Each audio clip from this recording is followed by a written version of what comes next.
Motivate. A woman without security is like a paper boat on a stormy sea. Not only is the beauty fading fast, but it's coming apart at the seams. A woman without prayer and devotion is like a river without an ocean. You will empty yourself quickly into a dry, empty place. Amen? Okay. Let's read, before I get into, let's read a little bit. 31st Proverbs, 10th verse we're starting with. Who can find a virtuous wife? For her worth is far above rubies. The heart of her husband safely trusts her, so he will have no lack of gain. She does him good and not evil all the days of her life. She seeks wool and flax. She sews. Yes, she truly does. She knits and she crochets and she does needlepoint. Do you needlepoint, girls? Do you do that? Do you? I have a Chippendale dining room suit that Buck got me from the Belmead Mansion in Nashville, Tennessee, and restored it. And you know how big the Chippendale chairs are? I'm telling you all this just to make you just pure mad at me for all the things I do. It's not good for the speaker to always say, I. But the reason I do it in women's seminars is to kind of set myself up to where you can't say, well, Dottie, you don't do all those things. Well, the Chippendale chairs, I decided I wanted to make them more valuable, so I needlepointed every chair bottom except one, and my girlfriend did it. It took me 1 year to get it all done. But every time I set my little up on it, I'm very, very proud that I did that. I go and I save Buck into the poorhouse buying fabric. I'm a fabriholic. There's a place, if you sew, there's a place in Dallas, North Carolina, right outside of Charlotte, and it's called Mary Jo's Fabrics. Now, girls, you must go there and buy your wool and flax because it's wonderful. They have like designer fabric that I would pay in Beverly Hills $300 a yard for, and I go there and get it for about $9 a yard. So, yes, I do, and maybe I'll wear one of the dresses Sunday night. But I'll end up maybe having $35 or $40 in a gown that would cost you $5,000 if you went down to buy it. So there's clever ways that we sneak around and do all these things. She gathers wool and flax and willingly works with her hands. Don't you just love that? She cleans house, she washes dishes, she cooks, she sews. You're going to hate my guts when I leave here. She is like a merchant ships. She brings her food from afar. She also rises while it is yet night. Oh, shut up. I know what you're saying. You're saying, I know what this meant.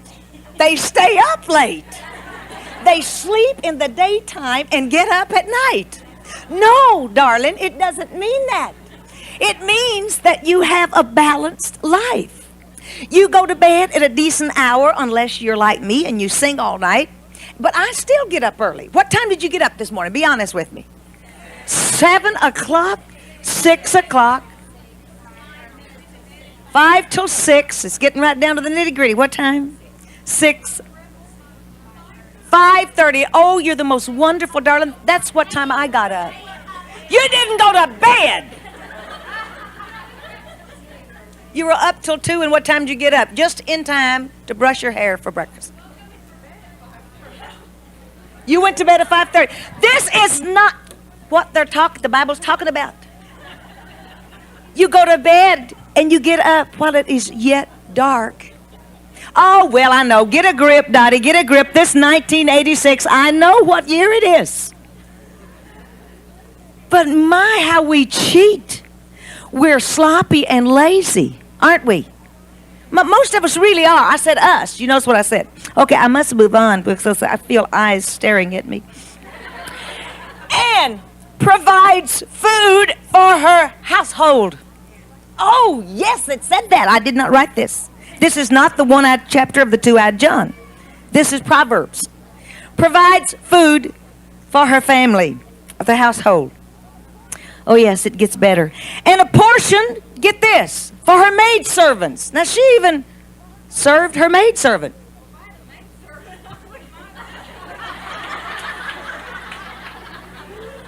Do you know who's doing all this gabbing up here? This is supposed to be a light in this church. An example. This is Mike's wife. Sandra, would you stand, please? We want to make an example of you. Yes. See her later. She has...